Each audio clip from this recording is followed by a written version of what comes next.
बिस्मिल्लाहिर्रहमानिर्रहीम। अस्सलाम वालेकुम। वेलकम टू माय चैनल माइक जहाँ हम समझेंगे कुरान के इस फरमान को कि रब ताला ने फरमाया तुम्हारे माल और तुम्हारी औलाद तुम्हारे लिए फितना है। फितना यानी कि आजमाइश, टेस्ट, यहाँ इम्तहान है। माल के बारे में मेरी पहली वीडियो देखें जिसमें माल कैसे फितना है, और आज हम औलाद के बारे में बात करेंगे कि औलाद कैसे इंसान के लिए एक आजमाइश या टेस्ट है। औलाद की मोहब्बत अल्लाह ताला ने बग़ैर सिखाए इंसान के दिल में डाल दी है।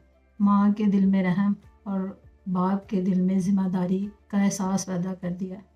औलाद से ये गहरी मोहब्बत कभी कभी माँ बाप को अल्लाह की मोहब्बत से गाफिल कर देती है। इंसान जो है वो अपने बच्चों की खुशी के लिए अल्लाह के हुक्म को पीछे कर देता है। उनकी ज़रूरियात को पूरी करने के लिए अपने दिन रात के सुकून को बर्बाद कर देता है। उनकी ज़रूरतें जैसा कि ब्रांडेड चीज़ें, अच्छे खिलौने, अच्छा घर, लग्जरी लाइफ और उनको अच्छे बड़े बड़े स्कूलों की तालीम दिलवाने में वो हक और बातिल में तमीज़ नहीं कर पाता। तो एज अ पेरेंट्स हमें चाहिए कि हम अपने बच्चों के जो है करैक्टर की तरफ ख़ास तवज्जो दें, ना कि उनके करियर की तरफ। अगर हम उनका करैक्टर अच्छा बनाएंगे तो करियर खुद ही बन जाएगा, और उन्हें माशरे का बाइखलाक, बाकिरदार और ज़िम्मेदार शख्स बनाएं, और उनके अंदर जो फाइनेंशियल सेंस है, प्लानिंग, और उन्हें सोशल होना ज़रूर सिखाएं। दुआ, तवक्कुल, सब्र और शुक्र के ज़रिए अल्लाह से उनका ताल्लुक़ जो है मज़बूत करें। गलत बातों पर उन्हें टोकने की हिम्मत पैदा करें। उनकी जो राइट डायरेक्शन है उसमें क्लैरिटी लाएं।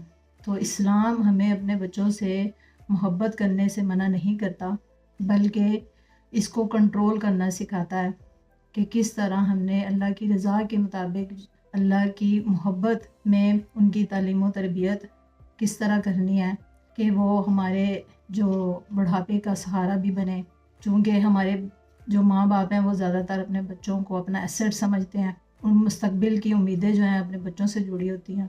तो हक़ और बातिल में अगर हम उन्हें तमीज़ करना सिखाएंगे और अल्लाह से ताल्लुक़ अगर उनका मज़बूत करेंगे तो ये बच्चे हमारे मुस्तकबिल का भी सहारा बनेंगे और हमारे लिए सदका जारिया भी बनेंगे। तो इंशाअल्लाह अल्लाह पाक हमें अपने बच्चों की तालीम और तरबियत अपने हुक्म के मुताबिक, अपनी रज़ा के मुताबिक करने की तौफीक अता फरमाए और इन्हें हमारे लिए सदका जारिया बनाए। अगर आपको ये वीडियो पसंद आई हो तो वीडियो को लाइक और शेयर ज़रूर करें, चैनल को सब्सक्राइब करें और अपनी दुआओं में याद रखें और आसानियाँ तकसीम करने का बाइस बने इंशाअल्लाह।